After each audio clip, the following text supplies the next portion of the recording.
Okay, so have you ever noticed how that chill in the air, or even the sudden heat wave, how it just feels different in your body? Well, what if I told you that the temperature outside, or even inside your home, could be silently raising your blood pressure, like by up to 15 points, maybe without you even realizing it? And for those of us over 60, these changes, they aren't just noticeable, they can be, well, pretty dramatic. So today we're doing a deep dive, really getting into that surprising link, the one between weather patterns and your heart health. Yeah, it's a really fascinating area because we focus so much on diet, on exercise, right? Usual suspect. Exactly. But the environment, it plays a huge role, a really significant, often subtle role in blood pressure. More than we think. Much more than most people think, especially as we age. And the thing is, many seniors, even their doctors sometimes, they just aren't aware how much these seasonal shifts can really throw off blood pressure control. And that can lead to, preventable heart events, cardiovascular events. Preventable. That's the word that stands out there. And that's exactly why we're digging into this today. Our mission really is vital. We're not just uncovering how seasons impact your heart health, especially in the golden years, but actually giving you real, natural strategies, things you can do to kind of rewrite that story. We've pulled insights from, well, all over. Comprehensive sources, traditional wisdom like Vietnamese medicine, plus the latest modern research. Trying to get that complete picture. Exactly, something that goes way beyond just generic advice. So, get ready. We're going to figure out which season really poses the biggest threat, and, more importantly, how you can turn that knowledge into protection. Year-round protection. It might actually surprise you. Okay, let's start where most people probably think first. Winter. It's not just, cold and maybe a bit miserable. The science shows it can be a genuinely silent killer season for your blood pressure. That's right. When temperatures drop, say, below 50 degrees Fahrenheit, something happens. Your blood vessels constrict. They literally tighten up. Like garden hoses being squeezed. I read that analogy. That's a great way to put it. And that forces your heart to work much, much harder. Research from places like Mayo Clinic highlights this. It shows that drop can increase your systolic pressure, that top number, by a pretty significant 5 to 15 points. Wow, in just a few hours. In just hours, yeah. I mean, I know I always feel a bit more sluggish when it's freezing out. Yeah. But I never really connected that feeling, directly to my blood vessels, basically working overtime until now. It's a powerful connection, and it's really crucial to understand this danger isn't just from being outside in the cold. Ah, okay. So it's not just about bundling up. Not entirely. Indoor temperature changes matter too. Sudden weather fronts rolling in, even shifts in atmospheric pressure, the barometric pressure, they can trigger these exact same responses in your blood vessels. Okay, barometric pressure, how does that work? Well, your body sort of perceives a sudden drop in barometric pressure, almost like a mini emergency. It activates the same stress hormones, adrenaline, cortisol, that prepare you for fight or flight. Even if you're just sitting on the couch? Even if you're just relaxing, your body is reacting to that environmental cue. That's incredible. So a pressure drop literally puts our body on high alert. Okay, it sounds like winter is, well, a triple threat then. We've got the direct temperature effect. What else is going on? Well, second, you've got holiday eating patterns, let's be honest. Yeah, yes. The festive season. Right. Those big meals can absolutely flood your system with sodium. Way too much sodium. I mean, a single holiday meal might easily pack in 3,000, maybe even 5,000 milligrams. And the daily recommendation is what, around 2,300? Usually around 2,300 milligrams, yes. So you see the problem. And then third, there's winter inactivity. It's cold, it's dark. We tend to move less. Naturally, yeah. Or hunker down. Exactly. But that's a problem because regular movement keeps our blood vessels flexible and adaptable. Weeks of being less active, that winter dormancy, can literally make your vascular system stiffer. Wow. Less able to respond well to pressure changes. Right. If we connect this to the bigger picture, this sounds especially critical for older adults. It absolutely is. Research from the American Heart Association, it shows adults over 65, they experience seasonal blood pressure swings that are 2 to 3 times greater than younger people. 2 to 3 times? Why such a big difference? Well, it's largely because as we age, our blood vessels naturally lose some of their elasticity. They get a bit stiffer. And our body's ability to regulate temperature also becomes less efficient. So older adults are kind of starting with a system that's already under a bit more strain. Precisely. And winter just pushes that system further, potentially into the danger zone.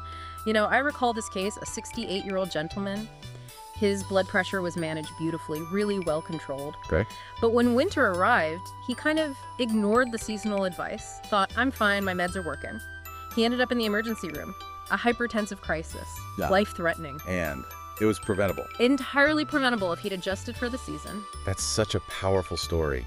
It really hits home how important it is to be proactive, even if you feel okay day to day. So, knowing all this, how do we protect ourselves naturally when those temperatures drop? Okay, there are some really practical strategies. Some draw on, age-old wisdom even. First, try the temperature transition technique. Okay, with that. Always spend just 2 or 3 minutes in a transitional space, like a garage, an enclosed porch, a mudroom, before you go from your warm house directly into the cold outside air. So you give your body a buffer zone. Exactly. It prevents that sudden vascular shock. Let your body adjust gradually. Then there's the 20-degree rule. Keep your indoor temperature consistent. How consistent? Aim for between 68 and 72 degrees Fahrenheit throughout the winter. This isn't just about comfort, though. It's about preventing what we might call vascular fatigue. Vascular fatigue? Yeah, think about it. Every time your indoor temperature swings wildly, your blood vessels have to constrict, then dilate, constrict, dilate. It's like a constant mini workout for them, and it silently fatigues your cardiovascular system over the whole winter. That makes perfect sense, that idea of vascular fatigue. Okay. And what about hydration? We often forget to drink as much when it's cold, right? We absolutely do.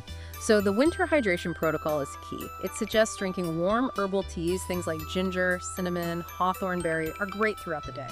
See, cold weather actually suppresses your natural thirst mechanism. So you might be dehydrated and not even feel thirsty. Precisely. And dehydration can concentrate your blood, which in turn raises pressure. So aim for at least 8 cups of warm fluids daily, even if you don't feel particularly thirsty. And for movement, keep it simple. Establish a daily indoor movement practice. Like what? Laps around the living room. Could be. A simple 15-minute indoor walking routine, maybe just walking through your house, using the stairs if you have them. The goal is just to maintain that vascular flexibility that winter inactivity tries to steal from you. Okay, these are simple steps. Really actionable things that sound like they could make a huge difference. And just a quick but really crucial reminder here. Always talk to your doctor before making any changes to your health routine, especially if you have existing medical conditions or you're taking blood pressure medications. These tips are supportive, not replacements for medical advice. Now, with those winter safeguards in mind, you might be thinking, okay, spring's coming, I'm in the clear. If only it were that simple. Right. But ironically, for some people, the biggest battle with blood pressure actually heats up when the weather does. Summer has its own challenges, its own hidden dangers. And what causes the spikes might genuinely surprise you. Okay, let's shift gears now to summer. It seems counterintuitive, right? Heat should relax things. But summer quietly creates a totally different kind of cardiovascular challenge. It does, and this raises an important question because, you're right, the summer paradox is intriguing. Cold constricts blood vessels, we know that. Heat generally dilates them, makes them wider. Which should lower pressure. Theoretically, yes, and it often does, at least initially. The real problem isn't necessarily the heat itself, but how your body responds to prolonged exposure. And especially, for individuals over 60, how well they manage their fluid balance in that heat. Okay, so prolonged exposure and fluid balance. Yeah. That's critical for older adults. Because when temperatures soar and you add in humidity, your body goes into overdrive trying to cool down, right? Exactly. You sweat more, you breathe faster, your heart rate increases, all cooling mechanisms. But if you're not replacing those fluids, that's where the trouble starts. That's the kicker. If you're not replacing what you lose, medical research shows losing just 2% of your body's fluid volume.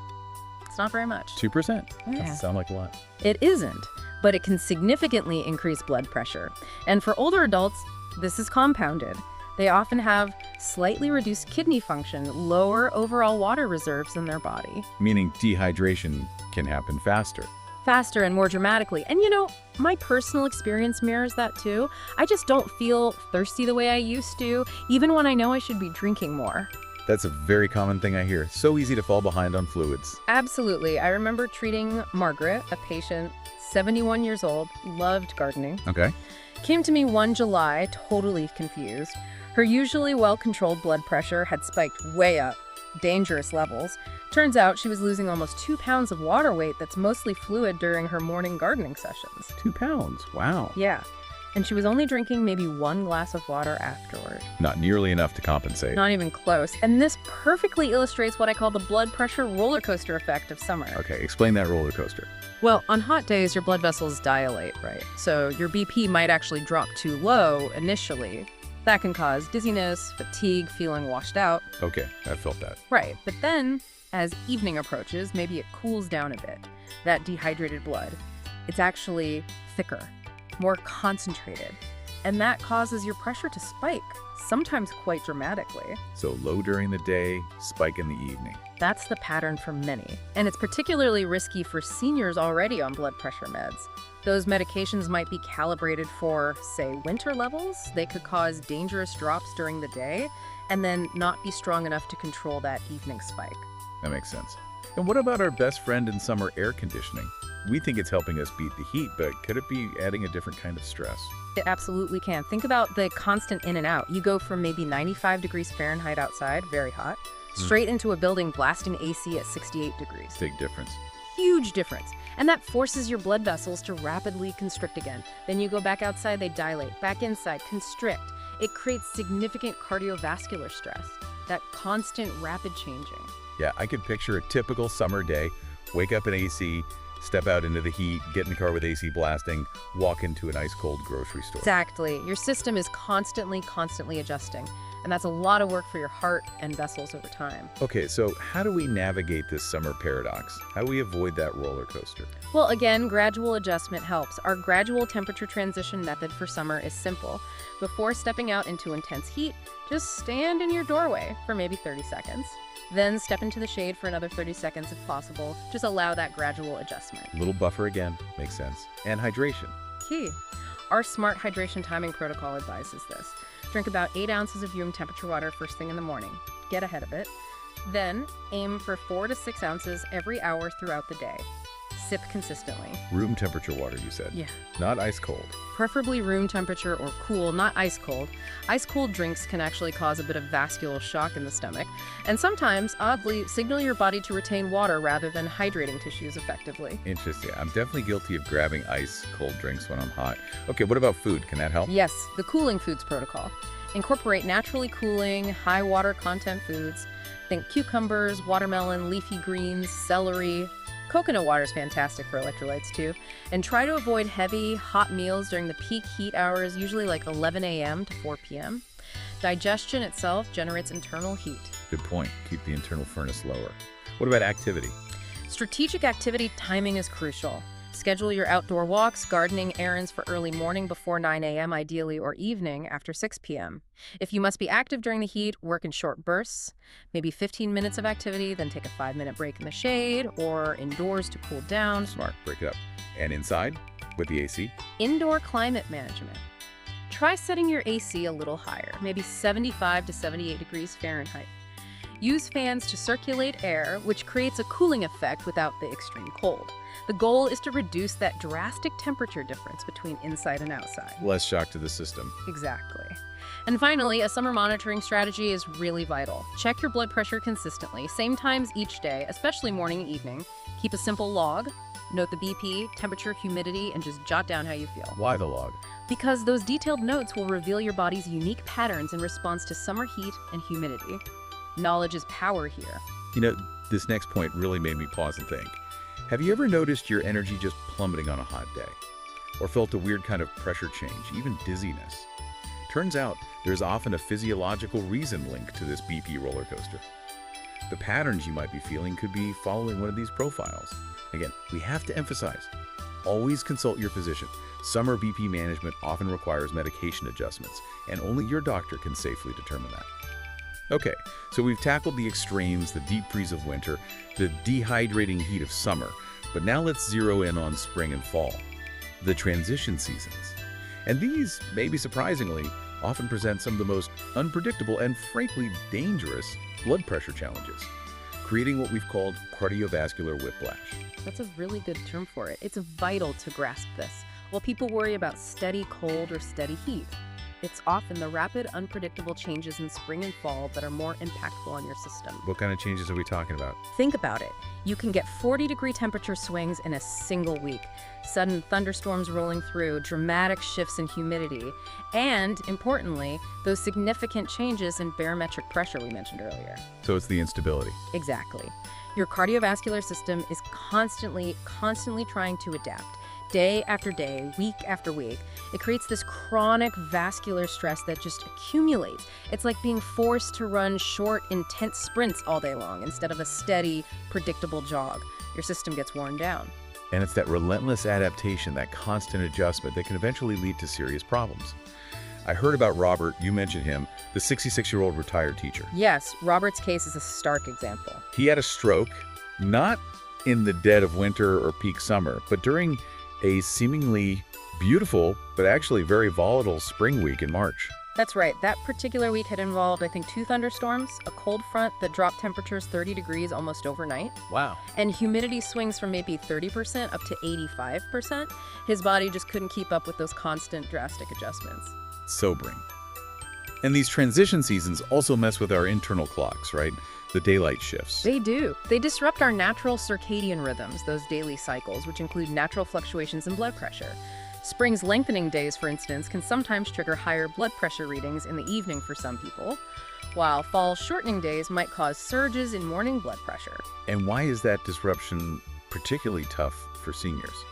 Well, a key insight here is that for seniors whose circadian rhythms might already be naturally less robust, less strong, these rapid daylight shifts can be particularly disruptive. It kind of throws off the body's natural internal timing mechanism. Okay, so we've got temperature swings, pressure changes, daylight disruption. What else? Allergies. Spring and fall are prime allergy seasons. And this creates a kind of triple threat for blood pressure. How do allergies affect blood pressure? Okay, first, the allergic reaction itself releases histamine. Histamine affects blood vessels. It can cause temporary dilation or make them more permeable, contributing to inflammation and subtly impacting vascular tone over time. Didn't know that connection. Second, many common over-the-counter allergy medications, especially decongestants, can directly raise blood pressure. It's a known side effect. Right, you see those warnings. Exactly. And third, just the chronic stress and discomfort of allergy symptoms. Itchy eyes, sneezing, congestion can trigger your body's stress response, releasing cortisol. And cortisol raises blood pressure. It does. And don't forget fall's hidden allergies too. Mold, dust mites, ragweed. They might not cause dramatic symptoms for everyone, but they can create a low-level chronic inflammatory stress. Adding another burden. And then there's just our activity levels, right? They get disrupted too. Yeah, they often do. That inconsistent weather in spring makes it hard to plan outdoor exercise reliably. And the shorter days in fall often cut into those evening walk times. Your cardiovascular system really thrives on routine and consistency. Erratic exercise during these transition seasons can lead to a loss of cardiovascular conditioning, making it harder to keep pressure stable. It really is a cascading effect, isn't it? One thing leads to another. It often is, which is why adapting requires a multi-pronged approach. Traditional wisdom often talks about flowing with change while maintaining inner stability. Okay, so how do we apply that? What are the strategies for spring and fall? We start with the weather preparation ritual. This means actively checking forecasts. Look beyond just the temperature. Pay attention to predicted barometric pressure changes, especially drops greater than about 0.10 inches of mercury. Note humidity swings, wind changes. So become a bit of a weather geek, but for your health. Kind of. And when you see significant changes coming, proactively implement extra cardiovascular support, maybe be extra mindful of hydration, stress management, diet that day. Then there's the layered adaptation system. Simple, but effective. Dressing in layers. Exactly. Dress in easily removable layers so you can adjust gradually to temperature changes as you go about your day, moving between indoors and outdoors, or as the day warms up or cools down. Makes sense. What about the indoor environment? Maintain a consistent indoor environment. Try to keep your indoor temperature and humidity levels fairly steady, regardless of the roller coaster outside. Use a humidifier if the air gets too dry, say below 40% humidity, or a dehumidifier if it gets too damp, above 60%. And diet during these times. Our transition season nutrition protocol focuses on foods that support steady blood sugar and overall cardiovascular function. Think complex carbs like oats, quinoa, sweet potatoes. lean proteins, healthy fats, and actively avoid known inflammatory foods during these volatile periods, as they just add to your body's overall burden. Right. Don't have fuel to the fire. What about sleep and that circadian rhythm disruption? The circadian stabilization practice helps anchor your internal clock. Maintain consistent sleep and wake times as much as possible, even on weekends. Use blackout curtains to ensure darkness for sleep. Maybe a wake-up light alarm that simulates dawn if mornings are tough. Okay. And exercise, given the unpredictability. Gentle exercise consistency is key. Have indoor backup plans ready. Maybe it's walking at a local mall, using stairs in your building, or having some simple chair exercises you can do at home. The goal is consistency, even if the type of movement changes. Good plan. What about dealing with those allergies naturally? For natural allergy support, things like quercetin, a natural antihistamine, local honey, the theory being it exposes you to local pollens, and saline nasal rinses can be helpful for some people. Also, showering before bedtime is a simple but effective trick. It removes pollen and other allergens from your hair and skin so you're not breathing them in all night. Smart tip. And finally, stress. Yes, stress management for weather sensitivity. Since these seasons naturally increase background stress hormones due to the constant adaptation, practicing daily stress reduction techniques becomes even more important. Deep breathing exercises, gentle stretching, meditation, whatever works for you. Just 5-10 minutes can help. And as always, the crucial reminder, talk to your doctor. Transition seasons often require closer monitoring and potential medication adjustments. Don't guess. Okay, this has been incredibly insightful looking at each season's unique challenges. So now let's try to bring it all together, the big picture. After unpacking the harsh cold of winter, the dehydration traps of summer, and that cardiovascular whiplash of spring and fall, the burning question remains: which season overall is actually the most dangerous for your blood pressure? Winter might seem like the obvious culprit, maybe summer for some, but the research and your experience point somewhere else. Yeah, it does. If we connect this all to the bigger picture, based on my clinical experience and what the data increasingly shows, it's actually the transition seasons, spring and fall, that emerge as the most dangerous overall. Really? More than winter? Often, yes. Primarily because they are so profoundly unpredictable. And they are frequently significantly underestimated in terms of their impact on cardiovascular health. It's that chronic accumulating cardiovascular whiplash we talked about. The body simply has to work so much harder for weeks on end just to keep up with those constant, often dramatic shifts. That is truly fascinating, and it completely flips what I think many of us, myself included, might instinctively believe. But here's the really empowering part, isn't it? Now that you, the listener, know this, you have the power. You can protect yourself. Absolutely. That knowledge is your most powerful medicine here. It empowers you to anticipate, to prepare, rather than just react to changes after they've affected you. So successful patients, the ones who navigate this well, they don't just react when they feel bad.